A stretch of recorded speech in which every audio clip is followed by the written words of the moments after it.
他只是随手拍死一只蚊子，却被猎人协会的人认定为精神病，只因他的等级一直都是1级。不曾想在他拍死第10只蚊子之后，却意外触发了隐藏奖励。可当看到奖励竟是件破洞的无袖短袖后，他没有任何留恋，将这垃圾玩意扔了出去。恰逢此时刚好有人造访，于是这玩意就这么不偏不倚砸在来人脸上。可从对方的装扮上看，就不是一般的来历，尤其是对方衣领上的勋章更透露出猎人协会高层的身份。而这次对方前来主要是确认下李建宇变为1级的怪事。对方率先开口道自己是猎人协会第4部的队长，随后示意边上的副手用仪器检测下李建宇的情况。可一番检查下来，副手却没有发现任何的异常。从仪器上看，李建宇的等级为1级，面板属性也跟刚发现他的时候一样没有变化。但队长的直觉告诉他，事情没有这么简单，就算是门口卖冰棍的老奶奶等级也不止1级。于是他建议李建宇打开状态窗口进一步确认。只因现在发生的一切都太过于诡异，就在2小时前，一场突如其来的暴雨竟让这个世界发生了翻地覆天的变化。只因人类头顶上莫名出现了等级的标识，一同出现的还有实力强悍的怪物，故此猎人这个新兴的职业应运而生。不过成为猎人的门槛极高，只因通过猎人考试需要前往地下城捕捉怪物，而这已经是李建宇第8次参加猎人考试。尽管如此，他还是查阅着通关要领。这时一个人走了过来，原来是这次猎人考试的监督官，他邀请李建宇等会参加团队 BOSS 战。而当李建宇来到地下城副本前，却发现这次参加猎人考试的学员少了很多。这时身旁一个胖子发现了李建宇的存在，从胖子口中他得知这次的副本 BOSS 体力低于 30% 会在3分钟后自爆，往常的副本考核都会有2名100级以上的老猎人带队，但这次因为安插进来一个富家公子体验生活，却只能配备一个205级的老猎人随行保护。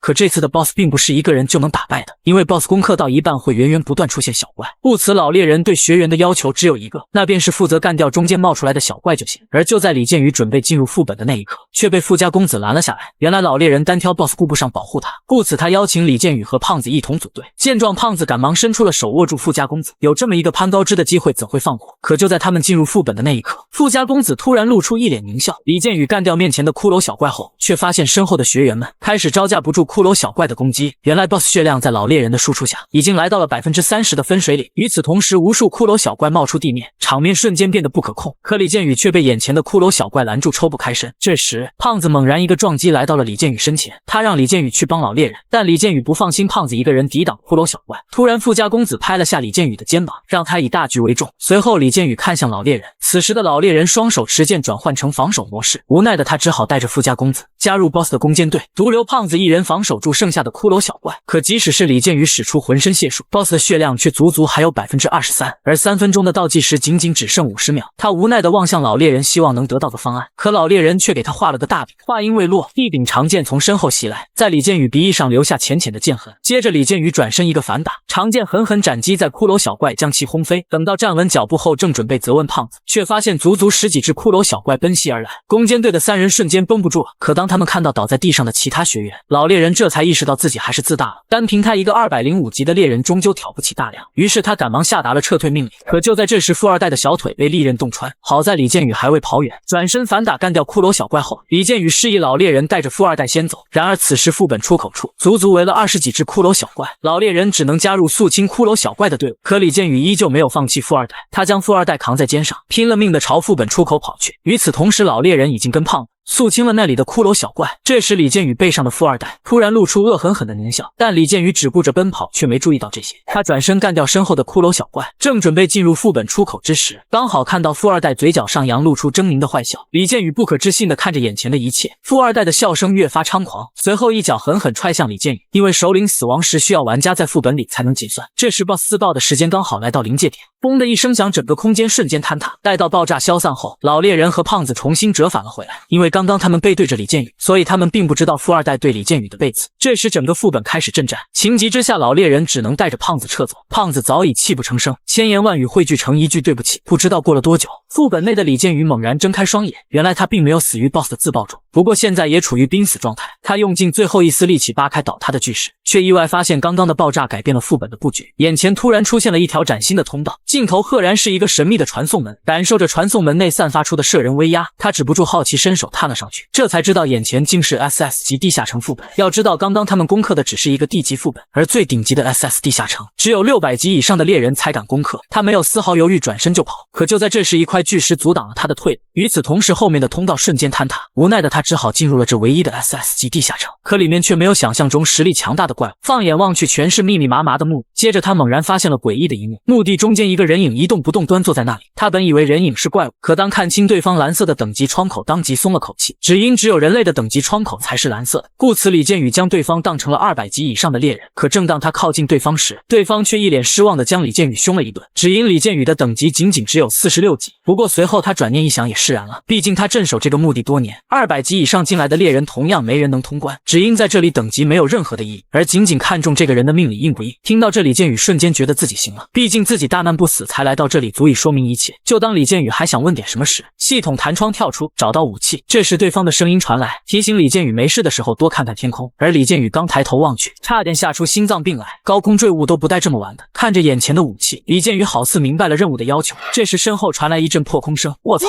从天而降的一头红色神牛把他砸了个七荤八素。他看着眼前的一幕吓成了猪肝色，只因红色神牛的等级竟然是问号，这也就意味着他的等级至少比李建宇高出100级，才会在李建宇眼里显示出问号。见此情景，李建宇面露无奈之色，他一个46级战五渣怎能硬汉100级神灵？于是他望向身后密密麻麻的武器，未经之计也只能从这里找下突破口。可当他拔出其中一把长剑，随后不可置信地看着眼前的弹窗，这竟然是传说级别的武器光辉剑。幸运的是还没有等级佩戴限制，念及此他瞬间觉得自己行了，有了这把传说级武器，离开这里指日可待。可他势在必得的一击却没有造成任何伤害，甚至乎连沉睡的神牛都不能唤醒。他扔掉了手上的光辉剑，心中暗道一定是剑的问题，随后将目光锁定边上的黄金巨斧。幸运的是这把黄金巨斧还附带额外伤害。就当他再一次觉得自己行了之时，沉醉的神牛猛然惊醒，他就这么跟李建宇来了个深情对望。你好哇，我叫李建宇。随后李建宇转身拼了命的逃离。突然他想到了现实世界里斗牛士的场景，于是他有样学样一个侧身闪过，然后他重新审视起旁边的上千把武器，这些武器里绝对会有一把能对神牛造成伤害。就在他烦神如何寻找那把武器之际，身后的神牛已经调转方向重新冲了过来。他顾不得思考，只能再次化身斗牛士躲避攻击。有那么一个瞬间，他都想放弃猎人职业，回现实世界硬拼个斗牛士得了。此时神牛2次被耍，直接急眼，他猛然挥动身后的巨尾，呼啸着攻向李建宇。只见李建宇赶忙拾起身后的盾牌，避无可避的他直接硬扛下神牛的尾巴抽击，跟预料中的一样，在空中飞行了好远才停了下来。意外的是，这个盾牌竟然能在持有者受到致命伤害时，将持有者生命值锁定在0点不死。可神牛再一次奔袭而来，没有意外的话，李建宇这一次真的就嗝撇。这时有个声音让李建宇拿起他左边的那个武器，慌乱之中，他拿起那把武器对着神牛的方向发动技能气枪，长剑喷涌着狂风，让他整个人向后暴退，躲避神牛的撞击。可空血空蓝的他已然成为了强弩之末。就在这时，他无意间瞥见眼前的大树有些异常，只见一把通体黄金的匕首没入树体中。他不可置信地看着眼前的一幕，只因这匕首由下而上插入树体中，从天而降的武器不可能有这种角度。而在他拔出这个黄金匕首的那一刻，系统提示已找到武器，开启任务的下一阶段，干掉眼前的神牛。此时的神牛抬头望天，头顶之上魔力聚集成一个闪耀光球，随后就这么顶着头顶的光球向李建宇发动了冲锋。李建宇后槽牙都要咬碎掉，我一个46级的战五渣怎能撼动这100级神牛？随后他高高扬起手中的黄金匕首，对准神牛，双眼迸发出对生的渴望。他不禁靠大喊来为自己壮壮胆，接着高高跃起，对着神牛的头部方向，用尽全身力气将手中的黄金匕首刺了下去。而当他再次睁眼的时候，却已经躺在了医院的病床上。这时迎面走来一个自称他姐姐的女子，从她口中得知李建宇是在地级副本门口被发现的。随后他说了一句莫名其妙的话，他让李建宇放弃当猎人吧。不明所以的李建宇一头雾水，而当他看到镜子里的自己，一脸的不可置信，他的等级竟然变成了1级。他努力回想着到底是哪个环节出了问题。这时一只烦人的蚊子在他耳边嗡嗡叫，他一巴掌直接拍死之。系统传来提示，经验值增加1点。他瞬间想起了 SS 级副本内发生的事，可他醒来的时候却没有拿着那把黄金匕首。心急的他疯狂摇晃着姐姐的身体，询问到他的黄金匕首在哪。从姐姐口中得知黄金匕首在1楼的储物柜后，他以100米冲刺的速度冲了出去，却被一个迎面走来的人直接撞飞。来人竟然是那个陷害自己的富二代，当即引燃了李建宇的怒火。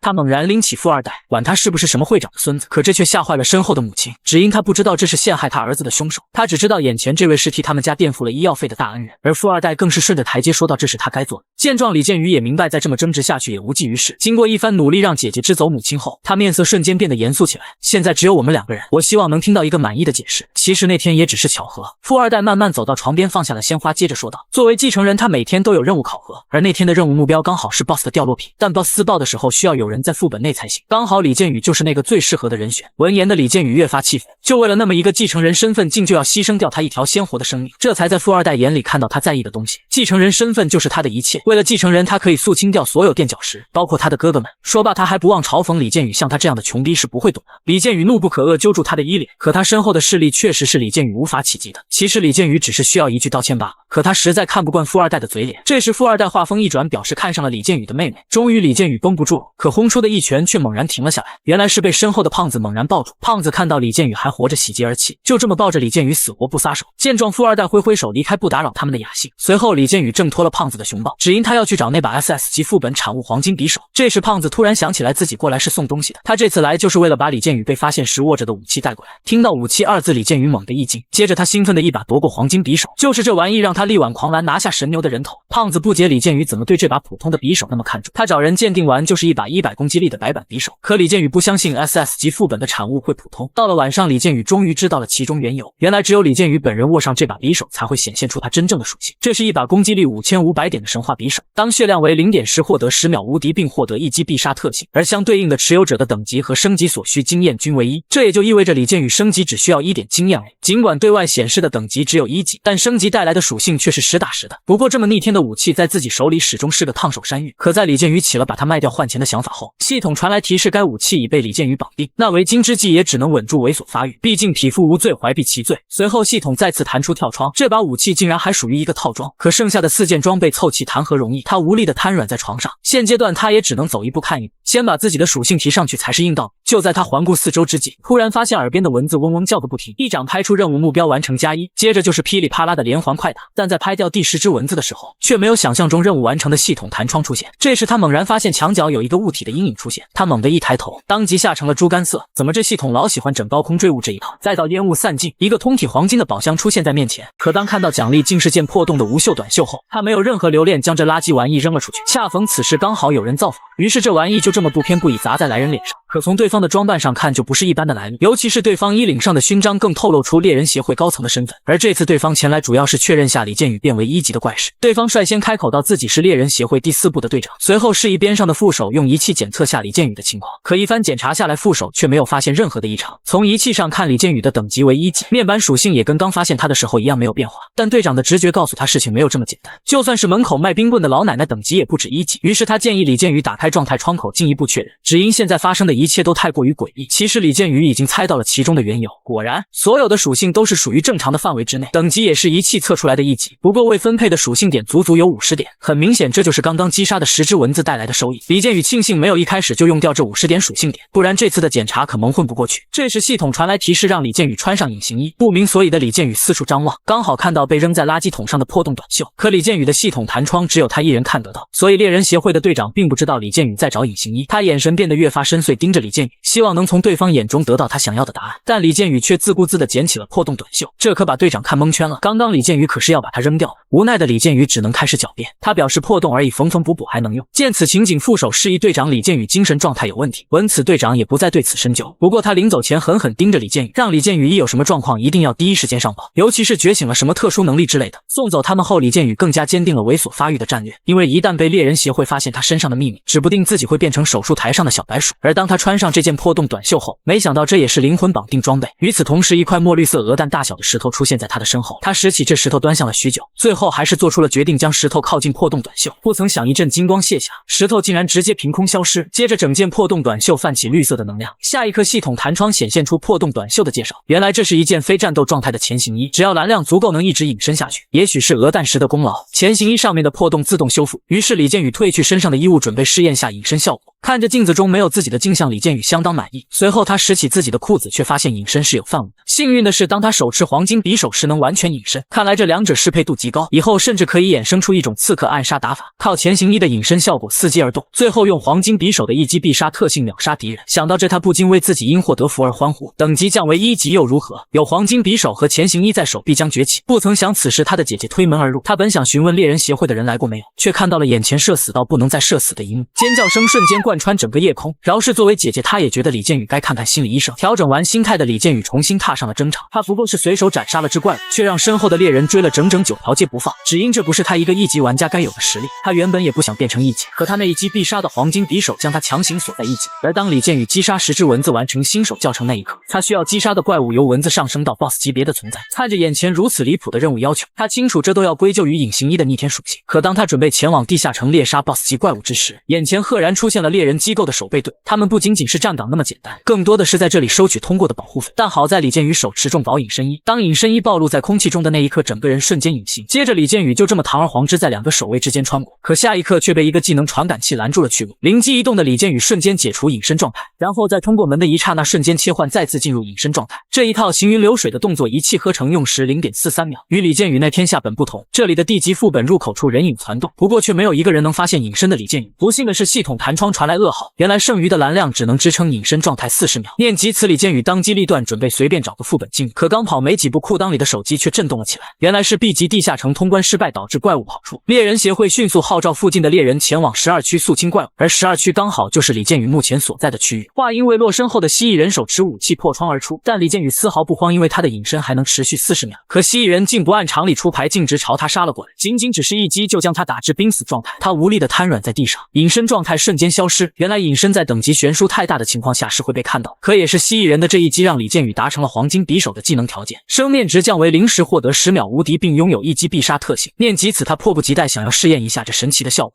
接着他心中暗暗呼唤黄金匕首的名字，就看到黄金匕首具现在他右手之上，而这便是灵魂绑定装备的方便之处，换出武器的速度比正常快了不是一点半点。就在他愣神之际，蜥蜴人帅气的脸庞瞬间占据了他的视野，但他身前却出现了个通体透明的防护罩，跟预想的一样，这透明的防护罩完完全全隔绝了蜥蜴人的当头一棒。随后蜥蜴人就这么呆呆地站在那里，这还是第一个受了他一棒还能站着的人类。随后他便看到这个人类瞬间暴起，看着眼前的黄金匕首，这是他第一次也是最后一次感到恐惧，因为下一刻他爆体而亡，跟预想的一样，一击必杀。一阵金光卸下，李建宇升了1级，可分配属性点增加5点，生命值魔法值瞬间全属性恢复。而因为黄金匕首的特性，他的等级重新降为1级。李建宇心中暗爽，有了这一击必杀的匕首，他扮猪吃老虎更加得心应手。就在这时，附近的猎人陆续来到12区寻找蜥蜴人，而李建宇心中所想的却是赶紧逃离，不然被看到他1级的等级竟然秒杀掉一只 B 级蜥蜴人，他身上的秘密全都会因此而曝光。可他还没跑远，又一只蜥蜴人破窗而出，上来二话不说就敲了李建宇一记闷棍。幸亏李建宇10秒无敌的状态还剩下1秒，同样一击必杀，还有最后一次出手的机会。不曾想李建宇一击秒杀掉蜥蜴人的这一幕，却被身后的猎人们看得一清二楚。他们本以为李建宇肯定是100级以上的英雄，可看到他头顶上顶着一个大大的1级，当即把李建宇看成了移动的 ATM 提款机。1级渣渣秒杀蜥蜴人，身上绝对有大秘密。就在这时，又有2只蜥蜴人手持武器冲杀出来，刚好帮李建宇拦下了其中的2人。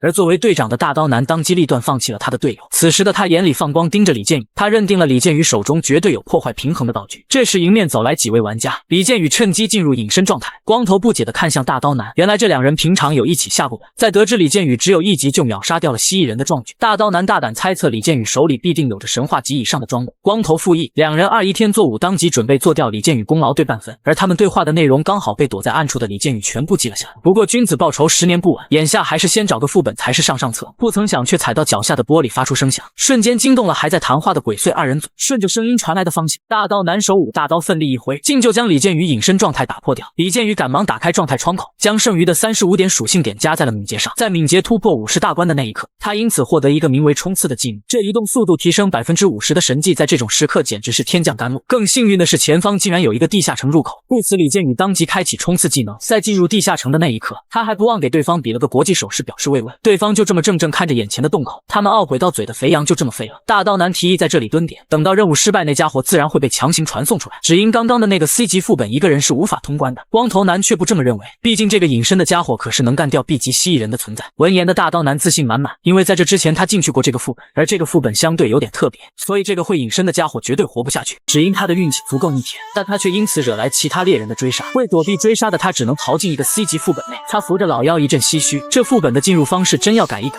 这么高的高度跳下来不骨折也得轻伤。他四处张望，发现一只怪物都没有，安静的让他以为这不是副本而是街道。这时系统弹窗提示10秒后开始战斗。见此情景，李建宇唤出黄金匕首进入战斗状态，任务目标是10分钟内肃清所有的怪物。随后一只90级的史莱姆突然出现在洞口处，这种级别的怪物让李建宇自信满满，这波稳了。然后史莱姆叫来了他的小兄弟，接着小兄弟叫来了他的小伙伴，最后小伙伴叫来了7大姑8大爷。这一刻李建宇双目圆睁，无法接受这一切，不带这么玩的。他无奈地看向手中的黄金匕首，也只能期待他的一击必杀没有冷却时间，但那也只是生命值归于0之后的事。现阶段还是先致力于多干掉几只史莱姆。莱姆。画罢，李建宇当即开启新获得的技能冲刺，带着系统针对他的不甘冲向史莱姆。怎料史莱姆竟瞬间变换形态，转身蓄力，狠狠撞击在李建宇的腰间。巨大的力道让李建宇菊花一紧，不过他只要击杀掉其中一只，就可以瞬间升1级满状态复活。可当他好不容易将史莱姆一刀两断后，被切开的那一半史莱姆竟然长出了一只人畜无害的眼睛，随后就分裂成了2只45级的史莱姆。为了验证这是巧合还是必然，他再次切开了另一只90级的史莱姆。于是乎，他成功将史莱姆的数量从2只增加到了4只。下一刻，史莱姆发挥出数量的优势，疯狂进攻，仅是呼吸间就将他死死包围住，动弹不得。他的体力更是瞬间锐减到堪堪5%。他奋力冲出史莱姆的包围圈，目标所指那只最弱的45级史莱姆，只要干掉了他就能满状态复活。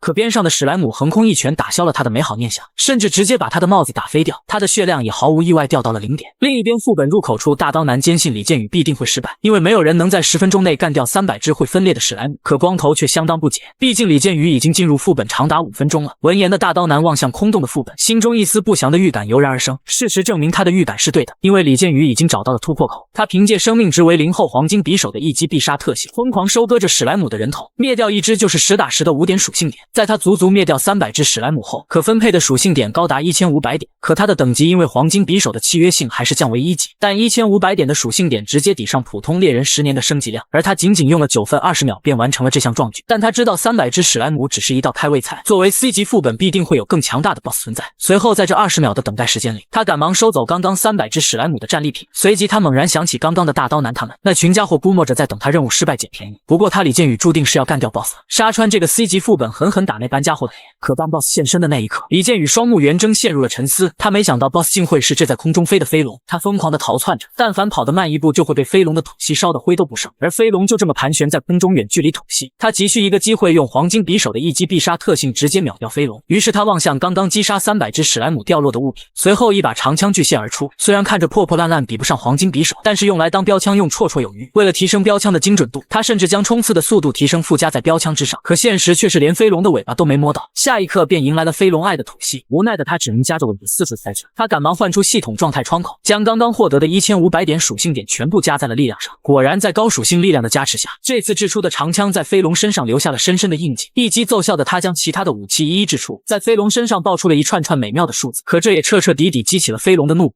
一发爱的吐息倾泻而下，避无可避的李建宇仅仅只是被擦到了一下后背，体力直接锐减了40%。随后飞龙迅速拔高在空中盘旋，找准时机的李建宇掷出了最强杀招黄金匕首，可飞龙似乎早有准备，直接迎了上去。爱的吐息竟然将黄金匕首的攻击弹开，更是一路喷射而下，带走了李建宇剩余的血量。也就在这一刻，黄金匕首一击必杀的特性条件达成，他重新换出黄金匕首，成与败都在这最后10秒钟。这一次掷出的黄金匕首拥有一击必杀的特性，一路势如破竹撕开了飞龙爱的吐息，去势不减如钻头般攻进他的头颅，一击奏效，飞龙的龙首瞬间爆开。就在这时，洞口处一阵惨叫声传来，原来是猎人协会第4部的队长协副手跟了过来。副手同样扶着老妖唏嘘道，他不认为这是李建宇做的。而队长环顾四周后也给予了肯定，毕竟这个飞龙可是 C 级副本中难度相当大的一个副本，除非他拥有着什么不为外人知的特殊技能。闻言，副手表示之前在医院就是他给李建宇检查的，当时的检测数值正常到不能再正常。但队长大手一挥，分配工作彻查通关副本的猎人，他们当即准备调出副本周边的闭路电视一一查看，只因上头已经下达了命令，1天内出结果。被一个未知的猎人通关了副本是他们最大的耻辱。而在他们通过传送门传送出去之后，隐身的李建宇正靠在墙边瑟瑟发抖，他以最快的速度冲回家中，上网查询着不交保护费进入副本的严重性。在得知只是违法但不犯罪后，他开始打量起这次的战利品。这时他的姐姐推门而入，他本是来给李建宇送点吃的，可看到李建宇那心虚的表情，他缓缓开口，你该不会是去下副本了吧？闻言，李建宇当即吓得把牛奶全喷了，这女人的第六感也太准了吧。不过他还是打着哈哈表示自己可是只有1级。闻言，姐姐的眼神露出几分惋惜，她安慰李建宇当不了猎人也有其他能做的事。而在姐姐走后，他也得到了想要的答案，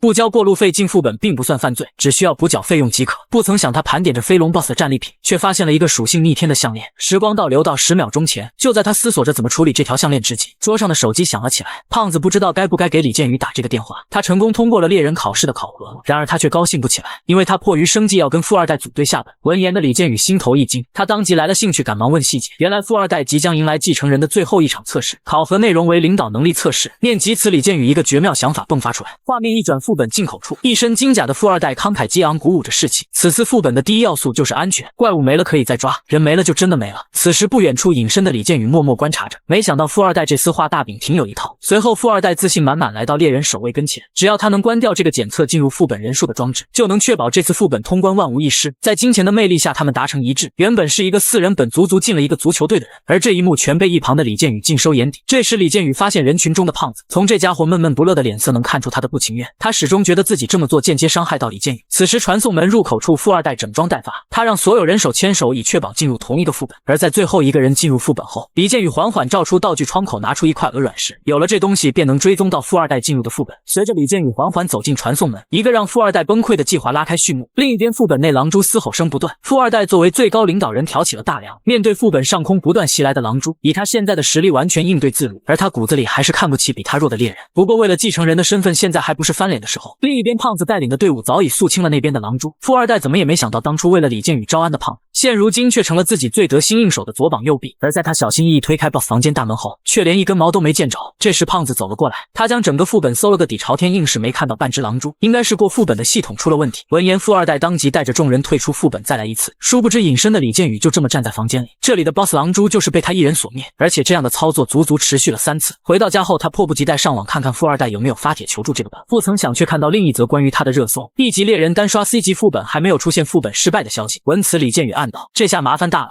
但他不以为意，仍旧要执行那一项计划。殊不知他已经被一个有心人盯上。画面一转，李建宇决定第4次狙击富二代的副本 BOSS。不曾想富二代这次早早做好了准备，竟然下血本雇佣4名猎人把守住副本入口处。殊不知李建宇早已有了应对之策，在这之前他已将追踪石放入传送次元门之内，因此不需要靠近也能在远处强行传送进入。就在一身金甲的富二代进入副本的那一刻，楼顶之上的李建宇瞬间追踪到他进入的那个副本，下一刻强行开启传送门户紧随其后。画面一转，富二代疯狂打 call， 命令手下人加快推图速度。为了防止被抢手杀，更是选择了难度更大的副本。而李建宇则凭借隐身的优势杀出重围，早早脱离战场，前往 BOSS 房间抢手杀。在推开那扇尘封已久的大门后，映入眼帘的却是一个狰狞的狗头，不对，是3个地狱3头犬。然而1级的李建宇自信满满，他心中早已有了必胜的攻略法，那就是在非战斗状态进入隐身，随后悄悄靠近，用黄金匕首一击必杀。不曾想自己背后却重重挨了一发魔法弹，螳螂捕蝉，黄雀在后的竟然是个458级的骑士，而他此次的目的便是李建宇手中的黄金匕首。原来富二代之前被李建宇抢走3次 BOSS 后大发雷霆，正愁没有应对良策之际，胖子推门而入。这次他给富二代带来了一个利好的消息，有个猎人希望能加入他们的团队。闻言的富二代当即来了兴趣，随后询问了那人的等级，不曾想对方竟然是458级骑士级别的存在，于是就有了现在这一幕。458级骑士屈尊加入富二代队伍，只为黄金匕首，可李建宇却告诉他永远都不可能得到这匕首，只因这武器是绑定装备，不然他李建宇早就把他典当掉什么麻烦。随后他更是爽快地将匕首抛给骑士，让他亲自确认一下真伪。只见骑士仔细端详着眼前的黄金匕首，果然在他手上显示已被绑定。下一刻他心生一计，那便是把李建宇干掉，爆出黄金匕首。闻言李建宇意念一动，召回黄金匕首，这就是他敢把匕首扔给骑士的屏障。可当短兵交接真正上演之时，对方的力量却是让他没有任何意外败下阵来，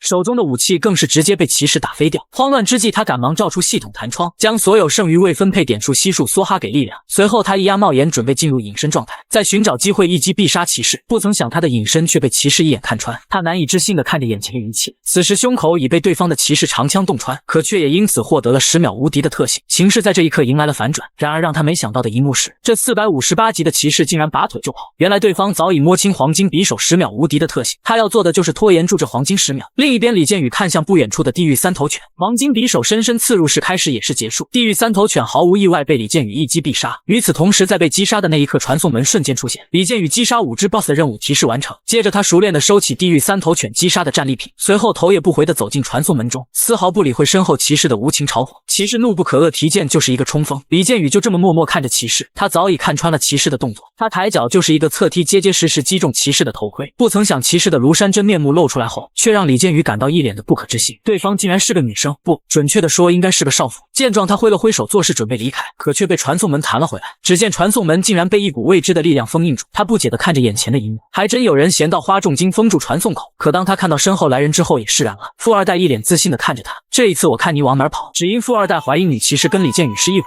这段时间李建宇连续3次抢完 BOSS 顺利逃脱，而这只有强大的猎人在他后面帮忙才能做到。那个人就是你，猎人韩世炎。闻言李建宇猛地一惊，韩世炎可是以独断专行闻名的顶级猎人，经常在没有工会支援的情况下单通高难度副本。可下一秒韩世炎立马撇清关系，我跟那个穿着无袖服装的人没有任何交集。很明显这解释富二代并不买账，他手里长剑一指，这2个人今天都得留在这里。闻此韩世炎褪去了笨重的骑士盔甲，露出盔甲下丰满的姿态，既然言语无力，那就用武力解决你们。李建宇见状试探性开口，美女我2儿1天做5暂时结盟如何？可韩世炎却没有丝毫犹豫拒绝之，他希望李建宇早点嘎掉爆出黄金匕首才好。而李建宇看着眼前的小嘎嘎却泛起了愁，看来自己的秘密终究还是瞒不住。于是在韩世炎疑惑的目光下，李建宇打开了背包，随后拿出了之前收集的升级石，下一瞬犹如指引般全部被无袖短袖吸收掉，眨眼间他就长出2节短袖鸟枪换炮，升级的同时更是进化出一个新的技能鹰眼。与此同时，李建宇眼前出现了新的系统弹窗，隐藏任务条件达成，是否前往隐藏 BOSS 房间？见此，李建宇毫不犹豫地点击 Yes 前往。这时整个大厅开始阵战地动山摇，秘密任务被封印的亡灵得到了解放，请玩家击杀 BOSS 或者被召唤的怪物。紧接着地面龟裂沙势滚滚，眨眼间就在富二代身前形成一道山堑。他不解李建宇这小子究竟在耍什么花招，而在那山堑之下，怪物正前赴后继攀爬上来。此时因为隐藏任务的特殊设定，李建宇的毁灭打击也被限制，只能使用1次。看着这群等级均为问号的精英骷髅怪，李建宇一脸的不可置信，只能用1次毁灭打击，这还打个毛。话音未落，身后一道破空声袭来，天真的红毛以为干掉李建宇危机就能解除，你小子看看你都干了些什么。可他那势在必得的一击却被胖子挡了下来，随后胖子回头赶忙示意建宇离开，然而下一刻长剑却被黄金简一刀2断。胖子没想到自己的实力如此卑微，在一声惨叫声后，他失去了再战的资本。他还没来得及开口求饶，胸膛再一次受到红毛重重的脚踢，他双目圆睁，舌尖一甜，一口老血涌上心头，却强撑着伤势一口老痰吐到红毛脸上。他虽败了，但心没有败，你不过是等级比我高一点罢了。红毛这一刻当即被点燃了真火，手持黄金锏准备了结眼前的胖子。这时一道人影以迅雷不及掩耳之势冲过来，黄金匕首死死挡住黄金锏的强烈攻势。来人正是刚刚分配完属性点的李建宇。抱歉，我来晚了。李建宇自信满满看着红毛下压的黄金锏，刚好可以试试我刚获得的技能鹰眼发动。红毛的动作在李建宇眼中当即放慢了100倍，这就是鹰眼的威力，这跟刚刚的韩世炎比起来差了不是1点2点。红毛不可置信地看着眼前的一切，他的攻击还没落下，自己身体就被李建宇砍了9981刀。李建宇看着手中的黄金匕首很是满意，即使不用毁灭打击也能轻松秒杀。而胖子此时的嘴巴张成了 O 型，这强到没边的人还是我所认识的李建宇吗？与此同时，另一边的人看着这一幕呆在了原地，只因红毛可是101级的高级猎人，就连韩世炎也投来了几分赞赏的目光，他开始有点认可李建宇的实力。见此，富二代只能重新给手下人打鸡血，他不断强调李建宇只有1级的事实。此时李建宇早已被点燃了真火，只因富二代动到了他所在意的人，他手中的黄金匕首散发着耀眼的光芒回应。这一刻，李建宇的战意攀升到最高点，可下一刻却戛然而止。大哥们，你们好哇！只见在他身前赫然出现了3尊精英级骷髅怪，那摄人的威压当即将李建宇的战意浇灭掉。另一边，一身金甲的富二代也迎上了精英级骷髅怪，从他便秘的表情不难看出他快撑不住了。此刻场上最得心应手的莫过于李建宇，只因他早已将属性点分配在了力量上。他扬起手中的黄金匕首，划出一个完美的抛物线，仅只是一击就了结眼前的骷髅怪。伴随着击杀提示，李建宇瞬间满状态复活，他自信满满通关只是时间问题而已。即使不使用毁灭打击，但黄金匕首光就神话武器这一属性足以支撑到最后一刻。这时胖子还没来得及喝下手上的药品，旁边精英级骷髅怪的攻击即将落下。关键时刻，李建宇高高跃起，手起刀落，一刀斩落精英级骷髅怪的首级，救下胖子。胖子一脸震惊看着眼前的一切，曾几何时自己护着的李建宇站起来了。另一边的小嘎嘎同样满脸的不可置信，这是1级小猎人该有的实力吗？仅一击就秒杀了精英级骷髅怪。富二代脑子一转，想到了那种可能性，那把黄金匕首一定是他的哥哥们给李建宇的，一定是他们为了宣泄继承人考试中被淘汰的不甘，才花重金给予了李建宇黄金匕首来抢他的宝。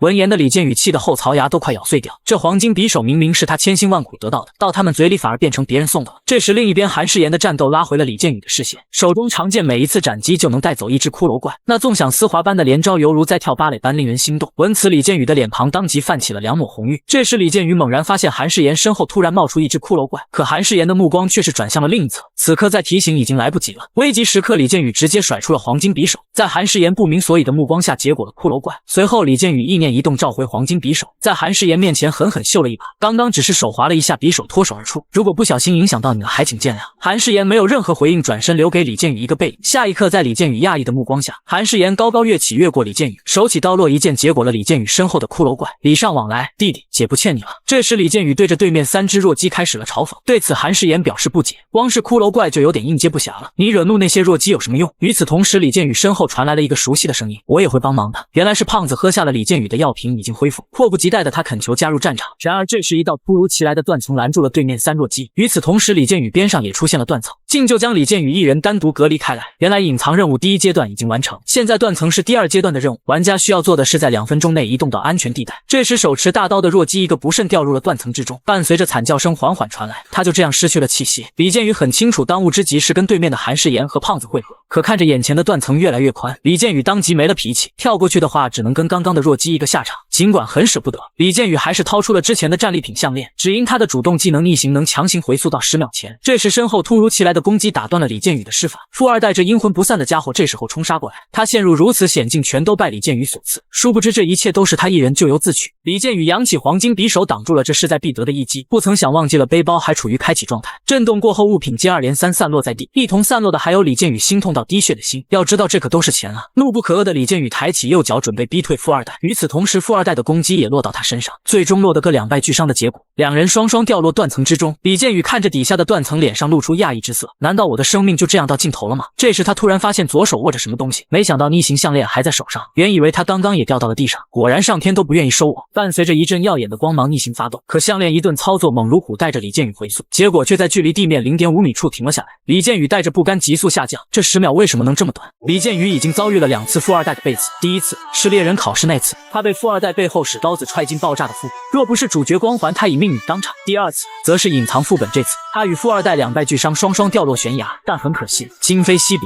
这一次他已有了可以依靠的伙伴来面对这次背刺。只见一个曼妙的身影猛然占据了李建宇的视野，韩世炎飞身而下止住李建宇下降的身影。同样功不可没的是胖子，要知道他足足拉了2个人上来，而等到尘埃落地，却看到李建宇这小子满脸通红，只顾着撩妹。很显然韩世炎关心的不过是黄金匕首罢了，可胖子则一脸黑线，这波狗粮吃的他心碎啊。这时李建宇身后传来了阵阵声响，就在他以为还有怪物即将攀爬上来之际，可映入眼帘的却是富二代那不服输的身影。伴随着一声巨响，富二代的长剑狠狠插在结实的土地之上，李建宇和胖子双双不可置信。很显然富二代凭借顽强的意志攀爬了上来，而且还是执着的在墙上一步一步定着剑上来。在众人讶异的目光下，富二代丢掉手中长剑，自顾自的在地上翻找着什么东西。下一刻他拾起李建宇之前掉落的狼蛛豹徽章，这是他通过继承人测试的必需品。李建宇不可置信的看着眼前如此执着的富二代，心中不禁暗叹这人果然是个疯子。就在富二代得意忘形欢呼之际，一个巨大的身影猛然占据了他上空的视野。富二代还未来得及做出反应，他的脖子已经被挤压成一种无法言语的形状。下一刻地面龟裂，整个空间开始震颤，富二代在这一瞬间直接化为了虚无，一起消失的还有刚刚富二代站着的那片支撑。闻此李建宇一脸不可置信的看向始作俑者。第3阶段的任务在这一刻开启，任务目标抹除眼前这个等级为问号的塔尔塔罗斯。富二代那边的人见状转身拼了命的朝传送出口跑去，因为他们老板富二代都没了，他们没有任何理由留在这里卖命。然而下一刻他们没有任何意外被弹了回来，只因之前富二代为了狙击李建宇用了封印石，没想到封印石竟然没有跟着富二代一起消失，为今之计只有击杀掉任务 BOSS 才能离开副本。胖子一脸的不知所措，他看着眼前的一幕已经吓傻了，不只是他，就连李建宇也猛地一惊，因为他看到了新的召唤物影子骑士，同样等级都是问号的存在。更要命的并不是只有1只2只，而是整整一个骑士连。闻此小嘎嘎们无力的看着眼前的影子骑士，他们声嘶力竭的呼喊着救援，可他们的呼喊是那么的苍白无力，影子骑士仅仅一个冲锋就将他们斩于马下。李建宇就这么看着影子骑士团虐杀着小嘎嘎，并不是他不想，就只是他能力有限。这时上空的塔尔塔罗斯出手了，跟之前秒杀富二代那一拳如出一辙，刚刚站立在那里的小嘎嘎们不见了踪影，而塔尔塔罗斯拳头之上的血雾宣示着他们存在着。李建宇3人看着眼前的一幕陷入了沉思，仅仅只是一击就带走了小嘎嘎们所有人。更糟糕的是，此时影子骑士团发现了李建宇的存在，此时他们策马扬鞭一个冲锋杀了过来。这时韩世炎突然冒出了一句话，我看你刚才打架的时候一直没有使用毁灭打击，难不成是受到了限制吗？闻言的李建宇面露微笑给予了肯定，还真被你猜中了，眼下只能使用毁灭打击1次，那你还在这待着摸鱼吗？赶紧上呀，难道还真要我等你嘎了拿走黄金匕首吗？闻此李建宇也不再迟疑，一声轻喝唤出黄金匕首，他就这么死死盯着疾驰而来的影子骑士团，仅仅只是一个照面血量瞬间掉了一大截，但李建宇紧咬牙关挺了下来。阿丹西跪地杵在地上，眼神依旧坚定，还差一点，再来一下血量就能到0触发10秒无敌。不曾想影子骑士在这一刻身影慢慢消散，呼吸间完全消失，进入了隐身状态。见此情景，李建宇当即发动鹰眼技能。李建宇疯狂地向着四周扫视着，影子骑士的身影瞬间无所遁形。最后他扬起匕首，划出了一道完美的抛物线，攻击全范围覆盖住影子骑士团。然而由于连番大战，他的疲劳度高达 80%， 此时的攻击完全无法造成显著的伤害。于是他破釜沉舟，放开防御冲向影子骑士。未经之计，也只能祭出那张王牌了。跟预想的一样，李建宇的血量瞬间清零，而他也因此达成毁灭打击的条件，10秒内无敌并获得一击必杀特性。李建宇高高跃起，眼中洋溢着自信的光芒，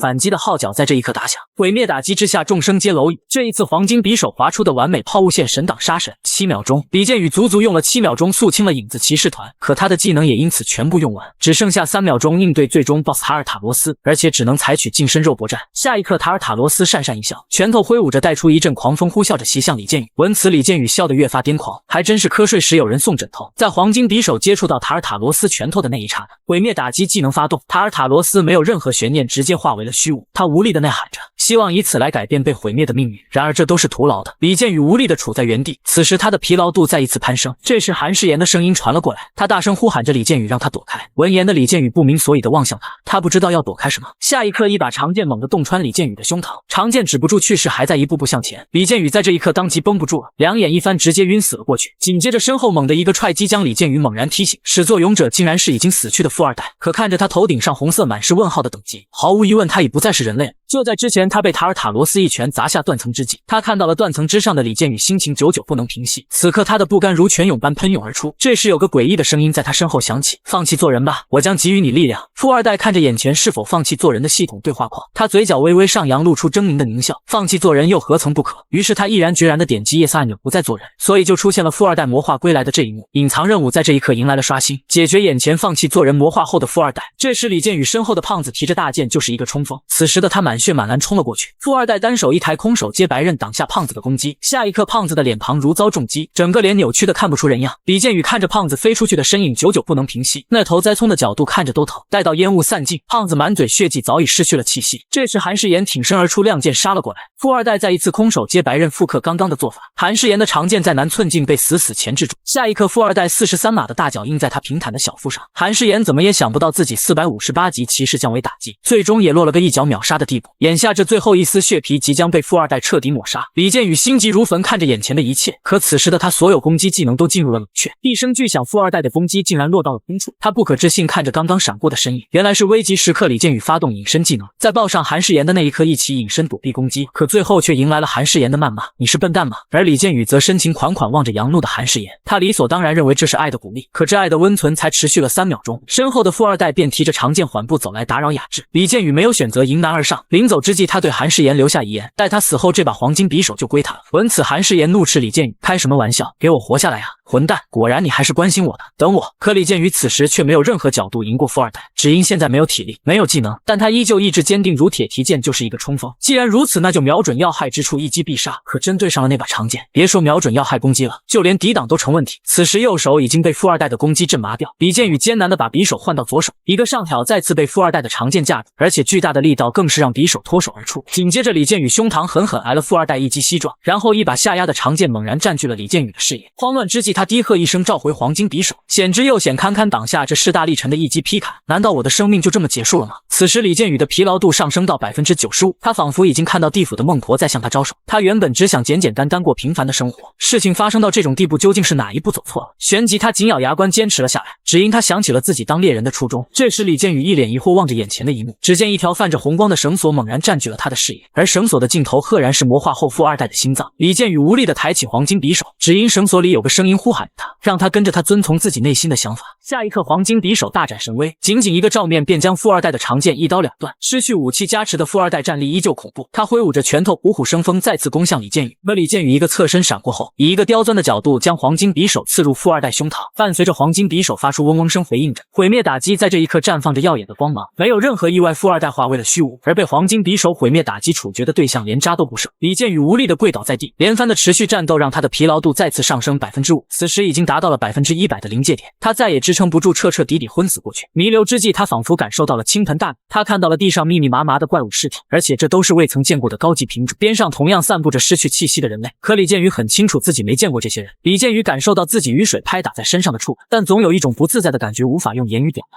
这时身后的眼镜男缓缓开口：“怎么了？难道还有怪物没清理干净吗？”男人自信满满：“没有，只不过这一战牺牲的人类太多。”李建宇一脸不可置信地看着男人：“怎么回事？难不成疲劳度达到 100% 后附身在这男人身上？”男人看着地上牺牲的人类叹息不已：“要是这些同胞也能拥有猎人技能，或许就不会躺下。”闻言，眼镜男否定了他的看法：“只有站在顶端的猎人才能解决上级怪物。”闻此，男人依旧有点愤愤不平。尽管他拥有着最强大的力量，可他的愿望却是守护整个人类。眼镜男一声怒喝，拉回了男人的思绪：“与其这样悲天悯人，倒不如多杀几只上级怪物来的痛快。”闻此，男人猛地一惊，眼下还有最后一个办法阻止这场人类浩劫，那就是找到神石，让世界恢复原样。而就在眼镜男还准备说点什么时，李建宇眼前一黑，完全失去了意识。等他再次睁眼，却出现在了一张完全陌生的床上。好在此时还穿着衣服，他望着眼前富丽堂皇的一切，陷入了沉思。在他印象中，他可不记得结识了这样富裕的人家。这时他突然发现了一扇与众不同的房门，只见周遭散发着一股骇人的威压。李建宇按耐不住心中的好奇，缓缓靠近那个房间。就在手即将碰触到门把手的那一刻，高压电发动，李建宇因为强烈的电流攻击陷入了短暂的瘫痪。而在李建宇倒下的同时，身后一个身影缓缓出现，竟然是女猎人韩诗妍。他非常佩服李建宇的运气，别墅里这么多的房间不碰，偏偏要去碰唯一设有陷阱的房间。这时李建宇不可置信地看着眼前的人，因为这人在他刚刚的幻想中出现过，而这高达871级的顶级猎人竟尊称韩诗妍小姐。眼镜男告诉李建宇，现在名门公会介入了这件事，而他作为韩诗妍的支持者，一直都在默默支持着他。闻此，李建宇提出了心中的疑问：只因名门如此赫赫有名的大公会，怎会如此大费周章帮助独行者韩诗妍呢？而且自己又为何能得到871级猎人的帮助？眼镜男没有说话，他只是将李建宇的黄金匕首拍在了桌上。在这之前，他从韩诗妍口中得知，要是黄金匕首不是灵魂绑定装备的话，早就被李建宇卖掉。眼镜男不解，只因这把黄金匕首能让普通猎人成为英雄，可李建宇却志不在此，他成为猎人只不过是想赚钱过更好的生活罢了。得到李建宇有出售黄金匕首的打算后，眼镜男当即表示会开出一个李建宇无法拒绝的价格。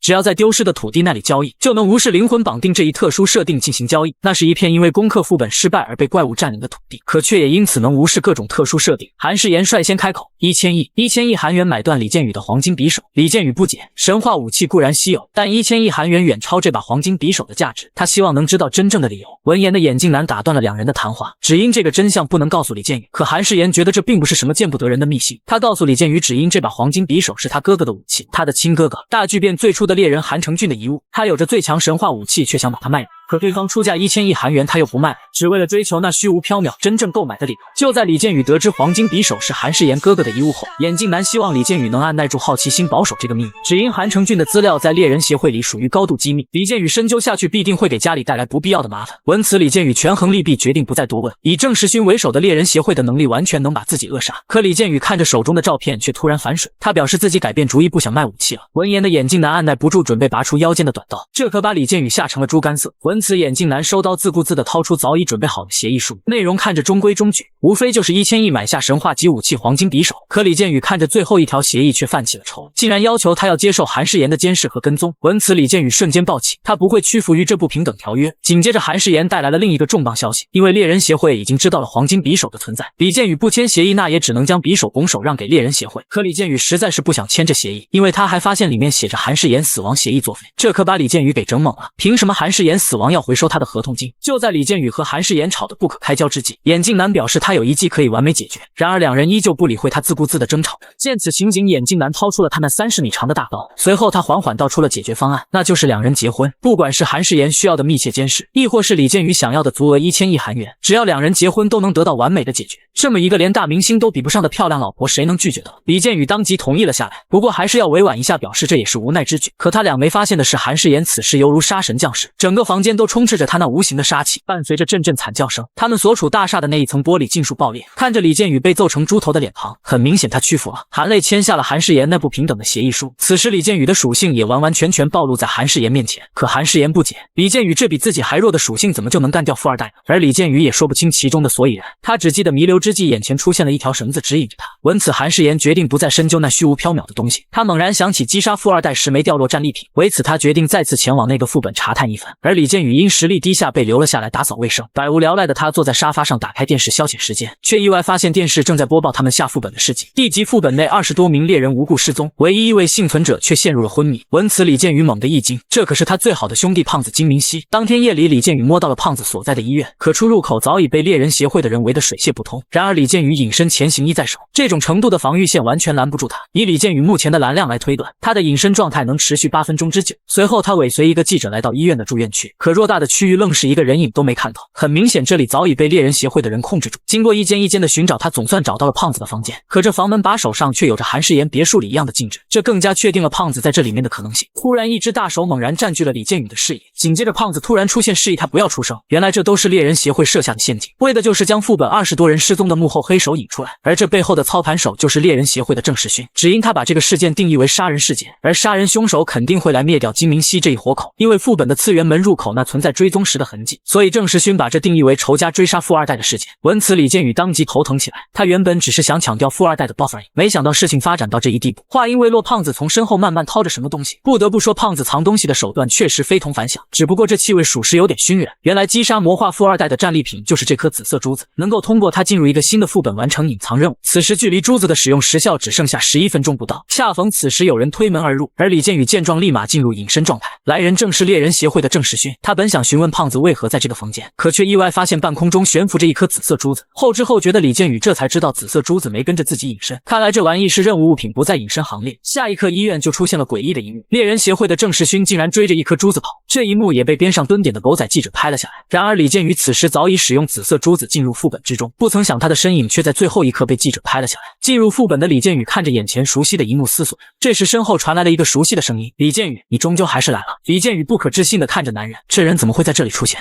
李建宇不可置信地看着胸口处，神秘大叔掏出一根注射器狠狠插在上面，紧接着一脚将李建宇踹了出去。他声嘶力竭地呼喊着，说好的隐藏任务奖励呢？楼顶上神秘大叔喃喃道，小子，接下来就看你的造化。急速下降的李建宇被风迷了眼，突然之间一阵困意席卷全身，终于他再也扛不住上下眼皮打架，闭上眼。等到他再次睁眼，却看到了眼镜男的身影。此时眼镜男焦急呼喊着面前的男人，因为他刚刚昏死了过去。李建宇感受着眼前如此真实的触感，很明显他附身在韩成俊身上体验尘封的记忆，而他这一次面临的对手竟是塔尔塔罗斯。好在之前隐藏副本李建宇曾经击杀过他一次，有了上一次的经验，这一次也将得心应手。一声低喝唤出黄金匕首，即使附身在韩成俊身上依旧不影响李建宇发挥。可与想象中的一击必杀不同的是，韩成俊竟然被塔尔塔罗斯一巴掌轰飞，他艰难从地上爬起，不可置信看着眼前的一切，这剧本不应该是这样子的才对啊。眼镜男呵呵一笑道出了所有，他示意韩成俊塔尔塔罗斯只有头顶的宝石才是弱点。闻此韩成俊欣然点了点头，既然知道弱点所在就好办了。韩成俊自信满满，胜利在望，接下来只要找个会飞的猎人带他飞上去就完事。闻言的眼镜男一脸便秘的表情，因为他可不会飞啊。闻此韩成俊挥了挥手告别了眼镜男，当务之急是寻找会飞的猎人。与此同时，另一边猎人与怪物战得如火如荼，场面一度陷入难舍难分的境地。这时韩成俊一眼相中了边上一个小小的身影，只见他目光坚定如铁，将长剑刺入怪物体内。下一刻韩成俊一个瞬身来到小孩跟前，一个斩击帮他了结正在激斗的怪物。随后韩成俊问出了心中所想，小孩，你会飞吗？紧接着他指了指上空的塔尔塔罗斯，有没有办法带我飞到那怪物脑袋上？小孩遗憾地表示他飞不到那么高，最高也就只能飞到肩膀处而已。闻此两人2-1天作5，当即准备大干一场。可小孩却悻悻然看着韩成俊有点发慌。此时附身的李建宇明显感受到一股不安，看来韩成俊这家伙也没有十足的把握。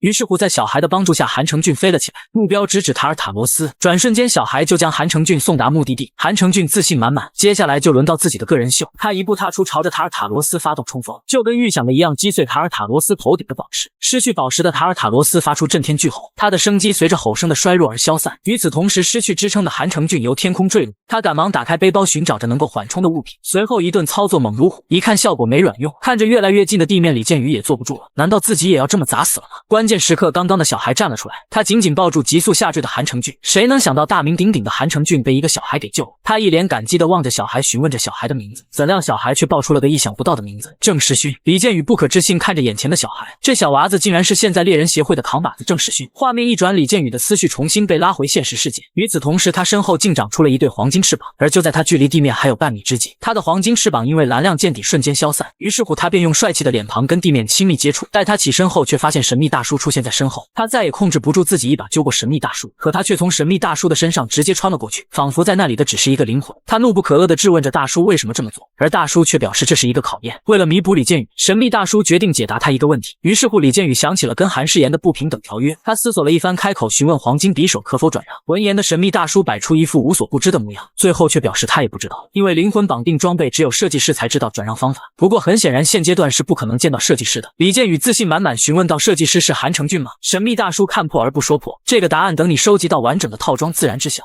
剑宇的大灾变猎人套已经凑齐了2件，第一件是黄金匕首，10秒无敌，同时兼备一击必杀，是剑宇扮猪吃老虎的最强屏障。第二件则是黄金翅膀，逆天属性能将身体转换成精神体，继前行1的隐身技能后又多了一个保命技能。而此时天空中的10个箱子里有着第3件装备的钥匙线索，这一次剑宇能否激活小套装的效果呢？神秘大叔示意剑宇任务的要领在于节省燃料，现阶段光飞行黄金翅膀还能持续48分37秒。随着一声暴喝，剑宇原地起飞，10个箱子他全都要。幸运的是，每一个箱子都散发着威压，便于寻找。伴随着剑宇缓缓落地，第一个箱子迎来了他的处女秀，剑宇的手忍不住颤抖起来，控制不住自己将纸条揉成团。谁能想到箱子里竟然还能放空纸条啊！此时上面的神秘大叔传来阵阵嗤笑，小子，出现纸条总比怪物好吧。闻此，剑宇不再过多纠结，一个迸发朝着下一个箱子前进。从威压不难判断，第2个箱子在大楼里。剑宇围着大楼绕了一圈，硬是没找到出入口，不禁疑惑箱子是如何进去的。关键时刻，神秘大叔提醒剑宇使用翅膀的技能，可以暂时将身体转换为精神体，以此穿过物体。闻此，剑宇当机立断开启技能转换为精神体。为了节省魔力，当半截身体进入大楼后，他解除了技能。怎料下一刻，他整个人被弹飞出大楼。原来解除该技能时，如果身体没有完全越过障碍物，就会回到原来的位置。见此情景，他不再考虑魔力的消耗，这一次他毫无意外进入了大楼。可他走进箱子后，却发现这玩意竟然会移动。难道说箱子里的钥匙是活物？就在剑宇愣神之际，箱子瞬间炸裂，竟是之前消失不见的猎人协会队长郑时勋。这一刻，剑宇任何的解释都是苍白无力的。紧接着右肩结结实实挨了一剑，郑时勋毫不犹豫地出手了。李剑宇出现在这里足以说明这一切，郑时勋将以嫌疑犯的身份逮捕他。闻此，李剑宇依旧想要解释，可郑时勋认死理就是要把他押解回去，完全不给他任何辩解的机会。闻此，他只能向神秘大叔求助，可依旧没法得到有效性的帮助。神秘大叔无法在挑战者之外的人面前露面，而李剑宇自言自语的对话更是激怒了郑时勋，认为被轻视的他更是加快了攻击频率。被逼无奈的剑宇只能再次开启翅膀的技能，转换为精神体，穿过大楼逃之夭夭。这仅仅是战略上的退步罢了。谁曾想郑时勋直接破窗而出，紧接着在他脚底凭空出现一段阶梯，用魔力构建起了空中阶梯，紧随剑宇其后。剑宇着急地张望着，他得在被追上之前找到下一个箱子才行。此时左边的沙滩上有一个箱子，右边的山上也有一个箱子。就在神秘大叔推荐右边那个时，剑宇一个转向前往左边沙滩，伴随着他缓缓落地，箱子出现在面前。果然依旧是写着空字的纸条。就在剑宇折返回来右边山上的箱子时，箱子竟然开始剧烈的震。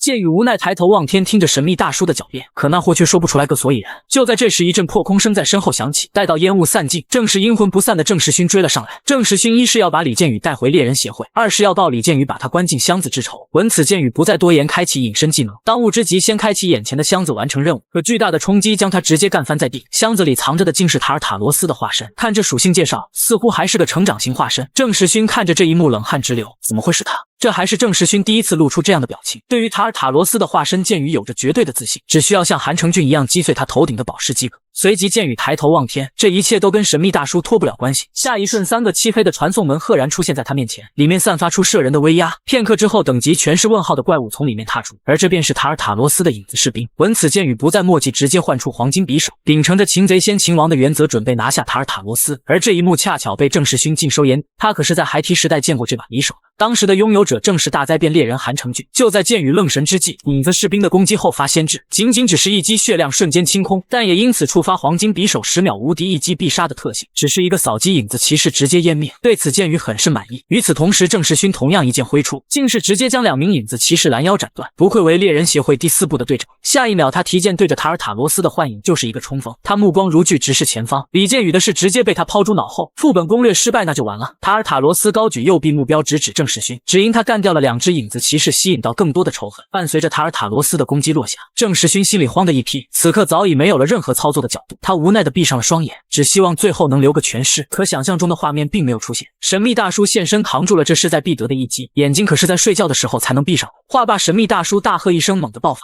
竟是直接将塔尔塔罗斯的巨拳轰飞。闻此，李剑宇不可置信的看着这一切，这神秘大叔的实力竟然恐怖如斯。此时的郑时勋更是一脸震惊的望着神秘大叔，只因这个人跟他记忆里的那个身影影重合了。可神秘大叔突然抱起一拳将郑世勋打晕，李建宇不解质问神秘大叔为何这么做，而他只是摇了摇下巴顾左右而言他。可李建宇还是从他的微表情中看出了此事的不寻常。刚刚郑世勋的表情很明显是认识神秘大叔的，下一刻神秘大叔直接掏出了一颗发光的珠子，这是他作为 NPC 协调奖励出现 BOSS 的补救。闻此建宇也不再客气，要不大叔顺便帮忙把塔尔塔罗斯一并处理掉。可神秘大叔却毫不犹豫拒绝了他，只能保证帮忙争取到逃出去的时间而已。话音未落，越来越多的影子士兵被塔尔塔罗斯召唤出来，剑宇只能背起郑世勋转身拼命朝着出口飞去。可塔尔塔罗斯并不准备放过他们，他的仇恨被郑世勋刚刚击杀2只影子骑士的行为拉满。关键时刻神秘大叔在底下疯狂嘲讽，小嘎嘎对准爷的盾牌往死里呼。闻此塔尔塔罗斯当即改变了攻击对象，还真是头脑缺根筋的怪物。伴随着重如千斤的拳头落下，神秘大叔脚下的地面瞬间龟裂，整个大地开始震颤。剑宇看着这一幕十分震惊，这就是大叔的真正实力吗？下一刻他的小腿却被影子士兵紧紧抓住，紧接着3发长剑伴随着破空声投掷而来，剑宇瞬间汗流浃背，只能背着郑世勋狼狈躲避着。不幸的是塔尔塔罗斯头顶的宝石散发着耀眼的光芒，这是他即将发动无差别大招的征兆。闻此神秘大叔再也绷不住，他大喊着让剑宇赶紧离开。与此同时现实世界的传送门处人影攒动，猎人协会的人对此很是好奇，以郑世勋队长的能力，这个小小的副本10分钟就能通关，可眼下足足过去了整整1个小时，难道说副本攻略失败，怪物即将涌出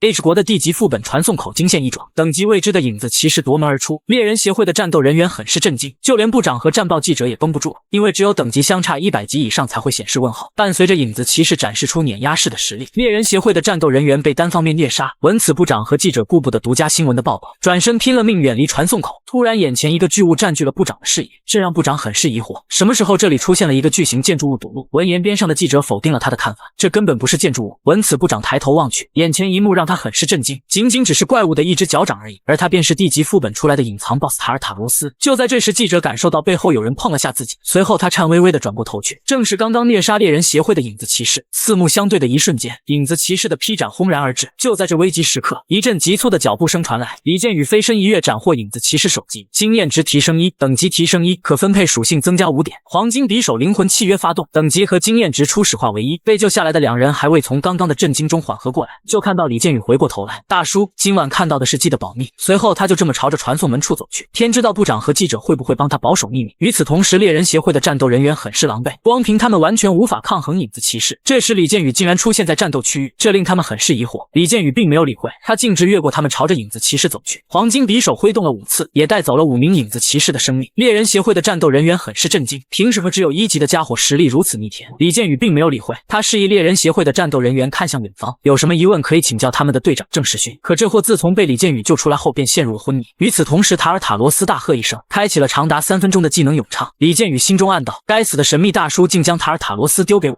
无奈之下，他唤出黄金翅膀，目标所指塔尔塔罗斯头顶的宝石。下一刻，一股强大的阻力袭来，李建宇的脚腕被无形的力量束缚住，出手的正是地面上的影子骑士。这时一道破空声袭来，随后一柄长剑洞穿影子骑士的头颅，李建宇脚腕瞬间解除束缚，这让他很是疑惑，哪个好心人帮的我？只见郑世勋正在地面上发号施令，指挥战斗人员帮助1级猎人肃清影子骑士。突如其来的转变令李建宇很是疑惑，他清楚记得郑世勋这家伙说过的话，那家伙可是言之凿凿不会跟嫌疑犯组队。对此郑世勋早已有了应对之策，美其名曰一切为了广大市民的生命。此时黄金翅膀的使用时限只剩下1分20秒，伴随着塔尔塔罗斯的拳头落下，呼吸间李建宇发动技能转换成精神体，趁着拳头挥空的间隙，李建宇抓住这千载难逢的机会，一个迸发快速接近塔尔塔罗斯。可塔尔塔罗斯并不会坐以待毙，周身萦绕着闪电蓄力一击，无差别攻击向深遭的空处，只要击中就能让李建宇脱离精神体。李建宇腹背受敌很是尴尬，眼下蓝亮见底黄金翅膀维持时间只剩30秒。与此同时，塔尔塔罗斯像是察觉到了什么，双眼迸发出闪电。千钧一发之际，李建宇解除精神体，主动用后背撞上塔尔塔罗斯的闪电攻击，血量归零，毁灭打击条件达成，10秒内无敌并具备一击必杀特性。远程技能发动，巴德皮尔斯黄金匕首自带导航席卷向塔尔塔罗斯，径直击穿塔尔塔罗斯头顶的宝石。伴随着宝石的破碎，塔尔塔罗斯的生命迎来了终结。李建宇本以为事情告一段落，没想到一只巨拳猛然占据了他的视野，就这么结结实实挨了一击，而黄金翅膀也因魔力不足消失不见。随后地面龟裂，整个空间开始震颤，待到烟烟雾散尽，剑雨无力瘫倒在地，久久未动弹。他很是无奈，后槽牙都要咬碎掉，竟是在这么多猎人面前丢了面子。下一瞬，一阵急促的脚步声传来，正是郑世勋持剑走来，叫住了李建宇。还未等李建宇开口，一柄长剑已经架在了他脖子上。郑世勋侃侃而谈，要以嫌疑犯的身份逮捕李建宇，完全不念及刚刚李建宇击败塔尔塔罗斯的战绩。李建宇很是意外，并缓缓开口：“你这家伙是认真的吗？”“真的，比珍珠还真。”闻此，猎人协会的战斗人员纷纷围上来。就在他们准备逮捕李建宇之际，两枚烟雾弹赫然出现在现场。突如其来的烟雾让猎人协会战斗人员乱了阵脚，还未等烟雾散尽，烟雾之中竟是出现一个人影，来人正是猎人女骑士韩世妍。李建宇很是奇怪，韩世妍怎么会出现在这里？闻此，韩世妍掏出了手机，原来是之前李建宇给他发的讯息起了作用。就在韩世妍将李建宇搀扶起来之际，边上猎人协会的战斗人员看红了眼，毕竟韩世妍在他们眼里可是明星级别的存在。闻此，郑世勋满脸的不可置信，并询问韩世妍救李建宇的目的，而韩世妍直接以一句未婚妻回绝掉郑世勋。念及此，李建宇刚想说点什么，却被韩世妍一个肘击将到嘴的话硬生生咽了回去。郑世勋长剑一直表示李建宇今天走不了，他郑世勋说的。可韩世妍既然能来这里，早已有了应对之策。这时边上的士兵凑了过来询问道：“队长真的要逮捕他们两个吗？”对此，郑世勋给予了肯定。闻此，韩世妍手掌一抬，周身散发着摄人的威压。今天他必须带李建宇走。这时郑世勋话锋一转，做起了李建宇的工作，并劝说李建宇离韩世妍远一点，这令李建宇很是疑惑。郑世勋脸色瞬间变得严肃起来，他告诉李建宇，那个女人只是在利用他罢了。闻言的李建宇当即给郑世勋翻了个白眼，刚刚还叫唤着抓我的人是在叫我做事吗？不过他还是用怀疑的目光望向韩世妍，只见韩世妍据理力争，难不成你以为我俩的交情还抵不过一个郑世勋？而这便是郑世勋的目的。在看到韩世妍的那一刻，郑世勋已经确定黄金匕首就是韩成俊的那一把。念及此，韩世妍很是气愤，并呵斥郑世勋，只因他不仅无视真相，还甘愿做强权的狗。闻此，李建宇很是疑惑，这两人怎么说的话他完全听不懂，这之间究竟发生了什么不得人知的事情？下一刻，两人越吵越烈，终于还是对建宇动手了。闻言，建宇很是无奈，左右为难。就在他惊魂未定，准备发表看法之时，半空中传来直升机盘旋的声音。猎人协会战斗人员一眼认出这是韩世妍逃跑用的。闻此，郑世勋当即下令击毁直升机，并逮捕两人。话音未落，一发锁链精准飞出，下一刻直接束缚住猎人协会的战斗人员。一瞬间，所有战斗人员呆愣在原地。伴随着烟雾弹的登场，场上当即扬起滚滚烟雾。韩世妍带着李建宇迅速脱离战场。此时，李建宇再次露出一丝犹豫，这瞬间点燃韩世妍的怒火。你竟然相信郑世勋而不相信我！紧接着，他熟练打开了背包，从里面取出逃生工具，直接将李建宇和自己绑在一块。这亲密的动作让李建宇羞红了脸，伴随着他拿出弩箭朝空中的直升机射去，精准无比，射中直升机的下沿。下一瞬，在惯性作用下，两人原地起飞。与此同时，郑世勋已经挣开了束缚，看着离去的两人，他奋力呼喊，他示意李建宇回头是岸，跟着韩世妍就是在犯罪。闻此，李建宇并没有正面回复，他只是表明富二代的死是怪物造成的，跟他没关系。郑世勋告诉他一定会后悔的，那把黄金匕首就是不祥之物。李建宇并不在乎，毕竟后不后悔是以后的事，现在爽就行了。郑世勋无言以对，只能站在原地任风迷乱眼。只见韩世妍向他挥了挥手，他可不想跟这徒有虚名的警察叔叔有交集。就这样，韩世妍带着李建宇扬长而去。这时，郑世勋的副手跑了过来，不明真相的他还以为塔尔塔罗斯是郑世勋干掉的，可郑世勋却否定了他，这令他很是疑惑，那到底是谁的杰作？只见郑世勋神情复杂，缓缓开口道：“李建宇。”闻言的副手满脸的不可置信，怎么会是那个精神有问题的李建宇？但郑世勋特别示意不能走漏风声，说罢他便挥挥手离去。临走之际，更是强调不能透露给记者。可没人注意到的是，塔尔塔罗斯的肉块存活了下来，正悄悄准备附着在一个猎人身上。画面一转，李建宇乘坐的直升飞机已经降落。就在他感叹自己终于活下来之际，身后一个曼妙的身影猛然推开了李建宇。这一幕让李建宇很是意外。闻此，眼镜男做出了解释，原来刚刚李建宇相信郑世勋而怀疑韩世妍，这种不信任可不是能轻易修复的。此刻韩世妍怒火中烧，他甚至都不想再看到李建宇这个人。就在眼镜男还想帮李建宇解释之际，韩世妍却无情地打断了眼镜男。恰逢此时楼顶的房门被打开，而对方赫然是李建宇的家人和胖子。他们都为李建宇成为通缉犯而担忧。就在李建宇疑惑他们怎么会在这里之际，边上韩世妍的声音猛然响起：“阿姨好，我是李建宇的未婚妻韩世妍。”随后韩世妍便将黄金匕首的事和盘托出。胖子这才知道李建宇为何总是处于一级，而母亲才真正理解李建宇平常的不着家。可妹妹还是担心起李建宇来，毕竟跟猎人协会斗无异于蚍蜉撼树。最主要的是妹妹觉得韩世妍这些人不可信。可韩世妍和眼镜男早已想好了应对之策，眼镜男给出了一个一劳永逸的方案，只要将黄金匕首交出来，那李建宇就安全了。正当眼镜男还准备补充点什么之际，韩世妍无情地打断了眼镜男。闻此，眼镜男震惊地呆愣在原地，只因韩世妍站起身来，径直走向了李建宇，随后竟是将李建宇的手臂搂进自己怀里，那面色羞红的模样不必多言，这可把李建宇吓得尿不湿都尿湿了。胖子和李建宇爸爸心领神会，可李建宇妈妈却觉得这幸福来得太突然。李建宇还想狡辩点什么，却被韩世妍无情的打断。你说过要一起为我们的未来而努力。闻言的妹妹再也绷不住了，没想到从小玩到大的哥哥竟是准备结婚了。紧接着一大箱子韩元猛然占据所有人的视野。眼镜男表示这是给李建宇的预付款，我们在任何时候都会遵守跟李建宇的诺言，并示意李建宇爸爸可以代为接收。可李建宇爸爸却拒绝了眼镜男，只因他认为李建宇完全可以自己做决定，无论如何他都会站在自己儿子这一边。片刻之后，李建宇爸爸站起身来，在眼镜男的引导下前往房间休息，而李建宇妈妈则给予李建宇极大的鼓励，她示意李建宇不用担心妹妹。就在这时，胖子也打算跟李建宇寒暄几句，却被李建宇无情的拒绝。他示意胖子有什么事明天再说也一样。很快所有人都进入了梦乡，可胖子那震耳欲聋的呼噜声杀伤力太大，李建宇竟是活生生被吵醒。更令李建宇崩溃的是，胖子这货怎么叫也叫不醒。闻此，李建宇拎起枕头准备到外面睡沙发，恰逢遇到韩世妍和眼镜男在客厅谈话，可距离太远，李建宇听不到他们谈话的内容。眼镜男提醒韩世妍留给他们的时间不多，现在的怪物已经开始袭击人类，那东西肯定觉醒了。走近后的李建宇听闻觉醒二字很是意外，恰逢此时他不小心碰到了台阶，发出声响，刚好打断了眼镜男和韩世妍的谈话。此刻李建宇就像做错事一样心虚。闻此，眼镜男和韩世妍结束了谈话，并径直上楼准备休息。这时李建宇问出了心中的疑惑，他希望知道是什么东西觉醒了，可韩世妍并不准备告诉李建宇，并示意李建宇不要插手这件事。话罢，韩世妍伸手一指李建宇，只要你交出黄金匕首，拿着钱离开，我保你这辈子平安无事。可李建宇不甘心就这么交出黄金匕首，他坚信韩世妍一定瞒着自己某些事。翌日，李建宇来到地下室，映入眼帘的赫然是一排排崭新的跑车。这次李建宇将跟胖子一起行动。李建宇看着自己的任务窗口很是疑惑，现阶段李建宇只有3个物品槽，故此黄金翅膀处于无法装备状态，只有成为猎人才能多一个物品槽。所以在韩世妍的帮助下，李建宇决定参加猎人考试。伴随着超级跑车引擎的轰鸣声，李建宇和胖子踏上了猎人考试的旅程。李建宇看着手机怔怔出神，他正在等韩世妍的行动信号。围观的群众好奇地拿出手机拍照，看来豪车在哪里都是硬通货。这时边上传来一声震天动地的爆炸声，毫无疑问这就是韩世妍的行动信号。下一刻，李建宇和胖子消失在原地，没人注意到李建宇已经进入了地下城之中。伴随着李建宇将地下城内的牛头怪肃清，李建宇终于成为了猎人，可穿戴的物品也从3件增加到4件。下一刻，李建宇打开物品栏装备黄金翅膀。这时胖子看出了李建宇有心事，原来李建宇怀疑韩世妍隐瞒了什么，他决定自己去探索黄金匕首的秘密。伴随着李建宇点击物品栏的黄金翅膀图标，一阵耀眼的光芒猛然笼罩住李建宇的身体，下一刻一对黄金翅膀破壳而出。闻此，胖子羡慕极了，这看起来就像是无坚不摧的盔甲。恰逢此时系统弹窗跳出，你是否想拥有特殊技能？激活条件500点积分。李建宇怎么也没想到这激活条件如此简单，随后李建宇毫不犹豫点击 Yes 确定，伴随着500积分被系统扣掉，特殊技能1也随之激活，技能名为飞跃，可瞬间传送到100米内的任何位置。这可把李建宇给乐坏了，没想到竟是瞬间移动这样的神技。随后李建宇对着天空大喝一声，瞬间移动，竟是直接瞬移到100米高的空中。紧接着系统弹窗再次跳出，原来蓝色代表可跳跃区域，而红色代表不可跳跃区域，下次只需要眨眨眼就能完成瞬移。此刻地面的位置出现一个巨大的蓝色光圈，而边上的岩壁则是不可跳跃的红色光圈。随后李建宇闭上眼睛开始尝试，再一睁眼已经出现在地面之上。闻此胖子都惊呆了，这瞬间移动用好了绝对是神技。可李建宇惊奇地发现自己竟是起了呕吐反应，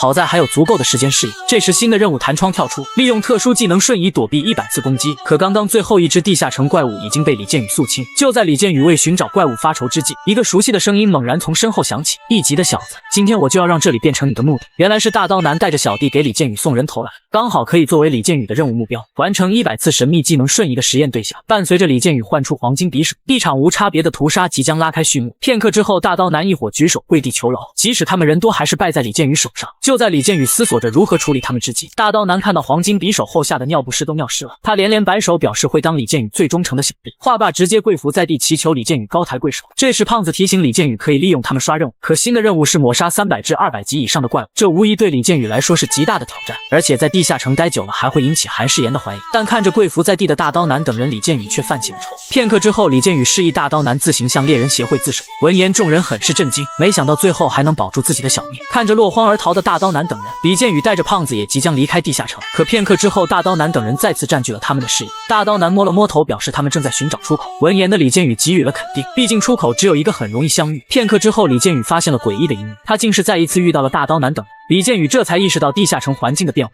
他不禁怀疑自己目前处于幻境之中，故此李建宇示意大刀男等人先走一步。片刻之后，眼前再次出现一个熟悉的身影，念及此，李建宇认定大刀男故意为之。下一刻，李建宇唤出黄金翅膀，准备教训他们一顿，可映入眼帘的却是一个陌生的生物，而且头顶之上的红色属性框特别醒目。李建宇怎么也想不到，又有一个人变成了怪物。此刻怪物对着李建宇就是一个冲锋，李建宇微微一侧身躲过对方势在必得的攻击，就当怪物五指微去，准备再来一爪之际，李建宇一个瞬间移动，瞬身到100米开外。闻此，胖子很是震惊，没想到这个怪物的实力恐怖如斯，他不禁怀疑对方会不会是隐藏 BOSS。李建宇当即否定了胖子的看法，只因系统并没有出示相对应的信息。恰逢此时，一阵救命声从远处袭来，原来是大刀男等人发出的求救信号。下一刻，竟是旁若无人抱住李建宇求保护。大刀男告诉李建宇，所有人都变成了怪物。另一边，越来越多的怪物猛然欺近胖子。李建宇怎么也没想到，眼前的竟全都是人类变成的怪物。大刀男提醒李建宇要小心对方，只要被他们咬上一口，就会变成对方的一员。可李建宇并没有理会，反手抛给大刀男一瓶治疗药水，让他自食其力。随后叮嘱胖子一定要照顾好自己，紧接着唤出黄金匕首，准备迎战这群怪物。只见对方对着李建宇就是一个冲锋，眨眼间便就将李建宇团团围住。避无可避之下，李建宇只能强行吃下伤害。待到生命值还剩下75%之际，李建宇一眨眼施展瞬移躲避对方的攻击，再一睁眼已经瞬身到100米开外的空域。闻此，怪物们转身拼了命朝李建宇发起冲锋。念及此，李建宇很是震惊，没想到这群家伙就跟狗皮膏药一样甩不掉，可他们终究还是人类变成的怪物。李建宇不愿意用一击必杀将他们抹杀。片刻之后，李建宇决定用其中一个怪物做测试，伴随着黄金匕首击打在怪物身上，对方如遭重击，轰然倒地。李建宇很是震惊，差一点就将对方直接抹杀掉。片刻之后，对方站起身来，悍不畏死，再次发动进攻，可只是扑中李建宇的残影而已。此刻，李建宇的真身已然瞬移到100米开外的空，没想到对方处于濒危状态，攻势还如此猛烈。恰逢此时，胖子和大刀男赶来，他们扬言可以加入战场助李建宇一臂之力。紧接着，越来越多的怪物朝他们袭来，场面瞬间变得不可控，双方站在一起难解难分。而胖子如有神助，战意激昂，仅只是一击就打得对方瞬间破防。这时李建宇提醒大伙一定要小心，对方即使处于濒危状态，战斗力也不会减弱。闻言的胖子瞬间犯起了愁，要知道对方可都是人类，不可能将他们直接抹杀。片刻之后，场面一度陷入混乱。受到制约的大刀男一伙人血量正在慢慢减少，千钧一发之际，李建宇大喝一声，拉回所有人的注意，随后一眨眼瞬间移动到100米开外的高空，竟是强行脱离地下城来到现实世界。可李建宇怎么也没想到，现实世界的状况同样不容乐观，这里的人类竟是也变成了怪物，而且一眼望去没有一个是正常的人类。这时胖子和大刀男也脱离了地下城，他们被眼前的一幕吓得尿不湿都尿湿了。胖子灵机一动，这里可是猎人考试现场，等待猎人协会的人来处理才是上策。可李建宇却否定了胖子的看法，只因此刻的猎人协会成员状态可不对，没想到连他们这样的强者竟是也变成了怪物。闻此，胖子大呼不可能，要知道他们可是战力最强的猎人。这时大刀男回想起了之前看到的一幕，他隐约记得对方之前脖子上有个黑色史莱姆，故此大刀男示意李建宇检查下对方的脖梗，那里有一个记录着数值的黑色史莱姆。李建宇给予了肯定，未经之计也只能先从这里着手。随后李建宇再次施展瞬移特殊技能，一睁眼便瞬身到猎人特工的背后，映入眼帘的果然是一个黑色史莱姆。虽然不知道这究竟是什么东西，但这绝对是引起病变的缘由，故此李建宇决定将这个黑色史莱姆拿下来。仅只是一击，黑色史莱姆支离破碎，猎人协会的猎人当即发出惊天动地的惨叫声。就在李建宇疑惑是否起作用之际，另一名猎人协会的猎人朝着李建宇发动冲锋，李建宇并没有理会，原地发动瞬移技能，片刻之后已然瞬身至100米开外。这时李建宇发现普通人类脖子后面也有黑色史莱姆，伴随着李建宇唤出黄金匕首将其击碎，对方惨叫一声，瞬间轰然倒地。片刻之后，代表等级的属性框竟是变成了蓝色。紧接着李建宇示意其他人加入战斗，目标所指怪物脖子后面的黑色史莱姆。伴随着黑色史莱姆被一个个击碎，越来越多的人类逐渐恢复正常。恰逢此时，李建宇猛然一惊，身后突然冒出一股极寒的杀意。李建宇下意识的侧身躲，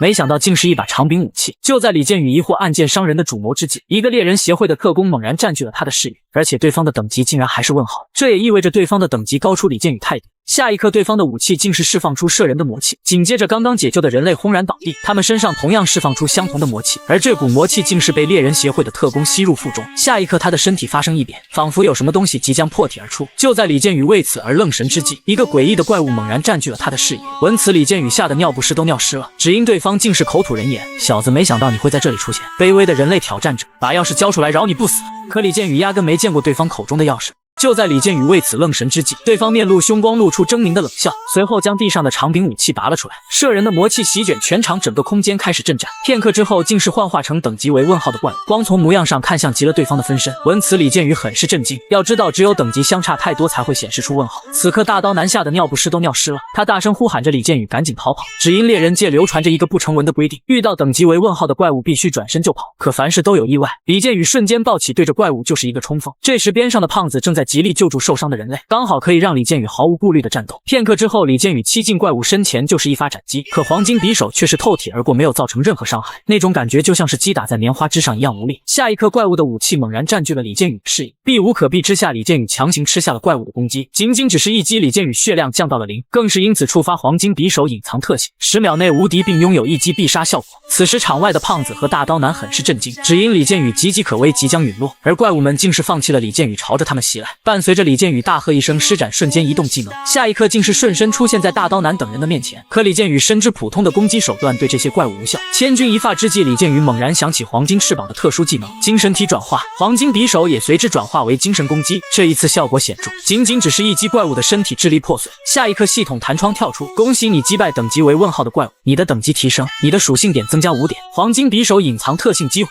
你的等级和所需经验重置为1。李建宇自信满满看着这一幕，果然自己的猜想是正确的。随后李建宇对着剩余怪物就是一个冲锋，片刻之后，所有怪物均被李建宇一人肃清。就在大刀男等人因此而欢呼雀跃之际，怪物首领注意到了李建宇的攻击手段，他不禁怀疑李建宇会使用高级法术，故此他紧了紧握着武器的手，他竟是决定亲自出马了结李建宇。仅仅只是一击，地面龟裂，整个空间开始震颤。可李建宇压根不慌，只要黄金翅膀在手，对方就不可能攻击到自己。然而大刀男却很是痛苦，剧烈的冲击波席卷全场，直击他们的脑袋。闻此，李建宇很是震惊，他竟是没有感受到任何冲击波的能量。可下一刻，一股极致的波动闪过李建宇的脑袋，闻此他无力抱着脑袋试图阻止冲击波扩散，可这些动作均是徒劳的。片刻之后，李建宇双眼空洞，失去了意识，再一睁眼，他竟是出现在了一个陌生的空间。就在李建宇疑惑这里究竟是什么地方之际，一个人类黑影猛然占据了他的视野，而对方赫然是已经死去的富二代。李建宇怎么也没想到富二代能死而复生，下一刻富二代竟是欺进李建宇跟前，千钧一发之际，李建宇唤出黄金匕首自卫反击。就在这时，一个熟悉的声音猛然响起，振作起来，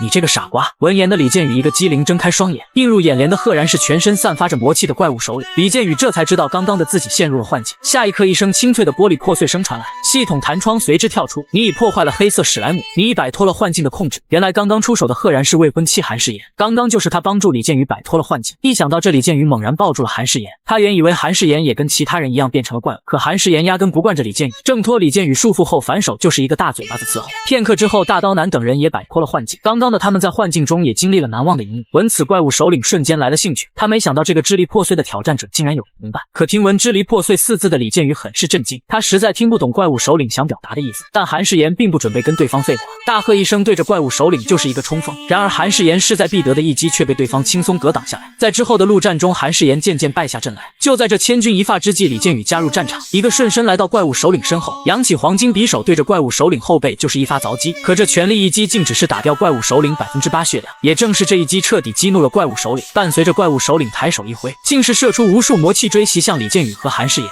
千钧一发之际，李建宇猛然扑向韩世妍，并同时发动了隐身和瞬间移动技能。待到魔气锥落下，李建宇已经消失得无影无踪。再一睁眼，李建宇带着韩世妍出现在100米开外的地面，可韩世妍却被刚刚的瞬移整得起了呕吐反应。此刻的李建宇和韩世妍还处于隐身状态，念及此，韩世妍一个绝佳的想法涌上心头，他竟是瞬间抱起踹了李建宇一脚，强行将李建宇踢出隐身状态，成为了诱饵。闻此，怪物首领抬手又是一发魔气锥袭来，慌乱之际，李建宇只能跳起躲避对方的攻击。李建宇怎么也没想到自己会被韩世妍背刺一路，可下一刻他却呆愣在原地，很是震惊，只因怪物首领大喝着不可能，他竟是被韩世妍从背后一刀斩成了2段。大刀男的脸直接绿掉，这么极限的操作真的是一个女人做出来的吗？然而下一刻，怪物首领的残躯冒出缕缕魔气，片刻之后竟是幻化出新的怪物首领身躯。原来刚刚韩世妍的一刀只是切断了和宿主的联系，而现在的躯体只不过是一个分身而已。闻此，李建宇当即唤出黄金匕首，就在他准备用一击必杀抹杀怪物首领之际，李建宇赫然发现自己的身体完全不能动。这时怪物首领的声音陡然响起，小子，你终究还是中了我的圈套。闻言的李建宇很是疑惑，他不记得自己被怪物首领攻击到，原来圈套就下在怪物首领扔第一次长矛的时候。恰逢此时，韩世妍惊奇地发现李建宇背后竟是附着了一个黑色史莱姆。此刻李建宇心情跌落到谷底，他不敢想象自己要是不幸变成了怪物，凭借自己黄金匕首一击必杀的隐藏特性，没有一个人类能活得下来。恰逢此时，李建宇的心脏开始剧烈地跳动起来。片刻之后，李建宇发出了不甘的吼叫声。闻此，大刀男等人吓得尿不湿都尿湿了。韩世妍最担心的情况终究还是发生了。本来只要摧毁黑色史莱姆就能解救，可对象一旦变成李建宇，就变成不可能。只因没有人可以接近拥有黄金翅膀的李建宇。待到光芒散尽，李建宇的身影慢慢显现出来。只见李建宇眼神空洞，完全失去了人类意识。闻此，韩世妍赶忙示意所有人跑得越远越好。可怪物首领并不打算放过他们。伴随着怪物首领高举长矛开始咏唱技能，无数魔法锥占据了所有人的视野。可下一刻，魔法锥却被一股雄浑的寒冰之气冻结，而出手的赫然是失去意识的李建宇。闻此，怪物首领很是疑惑，难道是因为自己没给李建宇下达命令的缘故？随后，怪物首领示意李建宇攻击下面的人类，可李建宇并没有理会他，故此他不禁怀疑李建宇脱离了控制。紧接着，怪物首领面露凶光，发出狰狞的冷笑，他竟是准备直接摧毁李建宇，拿到钥匙。就在魔法锥即将命中李建宇之际，李建宇仅仅只是抬手向前一指，竟是将袭来的魔法锥悉数冻结。闻言的怪物首领很是震惊，没想到失去意识的李建宇实力依旧恐怖如斯。片刻之后，李建宇大喝一声凝结，雄浑的寒冰之气瞬间覆盖住怪物首领，伴随着李建宇逐渐增大寒冰之气的输出，怪物首领痛苦地发出震天动地的吼叫声。待到怪物首领的吼叫声慢慢减弱，系统弹窗跳出，你已击败怪物首领。闻此，韩世妍等人震惊地呆愣在原地，没想到李建宇竟是以一己之力抹杀掉了怪物首领。可下一刻，韩世妍发现了李建宇的异常，故此他转身示意所有人赶紧离开。此时，李建宇凝结的寒冰之气占据了韩世妍的视野。生死存亡之际，韩世妍对着后方就是一个冲锋，瞬间扑倒胖子和大刀男离开寒冰区域。待到寒冰之气慢慢消散，韩世妍无力地瘫倒在地，刚刚就差那么一点就全军覆没了。韩世妍告诉众人，李建宇还没有恢复意识，现在的李建宇完全处于见到目标就攻击的状态。韩世妍看着眼前陌生的李建宇，很显然此刻的李建宇已经认不出自己来了。闻言的胖子很是担忧，他扬言要让李建宇清醒过来。韩世妍给予了肯定，尽管胜算很小，但依旧需要尽最大的努力。恰逢此时，猎人协会郑世勋的声音响起，原来这次的混乱竟是你跟李建宇造成的。可韩世妍却让郑世勋赶紧离开这里。闻言的郑世勋很是震惊，没想到这女人竟敢呵斥自己。这时失去意识的李建宇大喝一声毁灭吧！郑世勋脚下的地面突然皲裂，整个空间开始震颤。恰逢此时，一道耀眼的光芒席卷开来，竟是幻化出通体透明的防御罩，救下郑世勋。闻此，猎人协会其他人震惊的呆愣在原地，只因出手的赫然是身为死对头的韩世妍。而韩世妍这么做的理由只有一个，他需要郑世勋帮忙唤醒李建宇。此刻李建宇眼神空洞，完全失去了意识。这还是郑世勋第一次看到这样的李建宇，可即便是郑世勋也没有绝对的把握完成这个任务，故此他示意副手向总部申请强者过来支援。在这之前，他会拖住李建宇，为总部的强者争取时间。另一边，武器撞击的声音响起，韩世妍已经跟李建宇站在了一起，可失去意识的李建宇完全认不出韩世妍。很快，郑世勋也加入了战斗，可他势在必得的一击却斩在了空处。原来刚刚李建宇激活了黄金翅膀的技能瞬间移动，恰逢此时大刀男冲了上来，试图阻止李建宇，但还没近身就被李建宇一击震碎了大刀。突然，胖子从背后猛然抱住了李建宇，韩世妍和郑世勋抓住机会就是一个冲锋，而他们的目标赫然是李建宇腰间的黑色史莱姆。伴随着韩世妍挥出势在必得的一剑，却被李建宇的护体罡气震得稀碎，耀眼的光芒席卷全场，整个空间开始震颤。闻此，胖子和大刀男吓得尿不湿都尿湿了。就在郑世勋思索着如何破局之际，韩世妍竟是顶着冲击波凑近了李建宇，丝毫不顾忌冲击波对自己的伤害。就连郑世勋都知道贸然靠近只有九死一生，可韩世妍并没有理会，他有着不得不这么做的理由。只因李建宇继承了他哥哥的黄金匕首，他必须让这个世界拥有一个完美的结局。就在韩世妍触摸到李建宇脸庞之际，李建宇的眼眸竟是闪过一丝青云，而李建宇的意识正待在一处废墟之中。一头通体金黄的巨龙猛然占据了他的视野，没想到这竟是李建宇小时候经历的画面。巨龙示意李建宇做出选择，留在这里，又或者离开继续前进。如果选择留下，那接下来的生活会一帆风顺；如果选择离开这里，那将会在混乱中失去生命。恰逢此时，李建宇猛然惊醒，不曾想却看到了眼前断壁残垣的破败景象，而且韩世妍竟失去了意识，瘫倒在地。可李建宇对此一点印象都没有。突然，身后猎人协会郑世勋的声音传来：“每次你都能干出令人意外的事来。”但李建宇真的记不起来刚才发生了什么。然而郑世勋可是全程目睹了李建宇暴走的过程。就在李建宇试图回忆之际，胖子的声音从身后传来：“鉴于我们必须马上离开，猎人协会的大部队即将抵达这里。”可郑世勋焉能放任他们就这样离开？伴随着手中武器幻化而出，郑世勋抬手就是一发斩击攻向李建宇。千钧一发之际，李建宇微微一侧身躲开攻击，紧接着身后绽放出耀眼的光芒，正是李建宇宇激活了黄金翅膀，并示意胖子赶紧搂住自己的肩膀。然而郑时勋的声音再次传来：“李建宇，你真的想让事态发展更严重吗？”闻言的李建宇并没有理会，论逃跑没人能追得上自己，而这一幕刚好被有心人士用摄像机抓拍到，甚至将视频上传到社交平台之上，一夜之间观看人数竟是突破100万大关。李建宇怎么也没想到自己成为了名人。这时眼镜男告诉李建宇又多了一个称号，暴走的一级猎人。不过一夜成名也意味着事情变得麻烦起来，现阶段李建宇已经不适合暴露在公众面前。这时医务人员正在着急的抢救韩世妍，好在病情得到了好转，尽管现在依旧处于昏迷状态，而李建宇为此感到深深的自责。可眼镜男却示意他不用担心，韩世妍很快就会苏醒过来，而你还有更重要的任务需要完成，所以你现在该做的就是好好休息。看着网上自己暴走的视频，可李建宇真的一点都想不起来。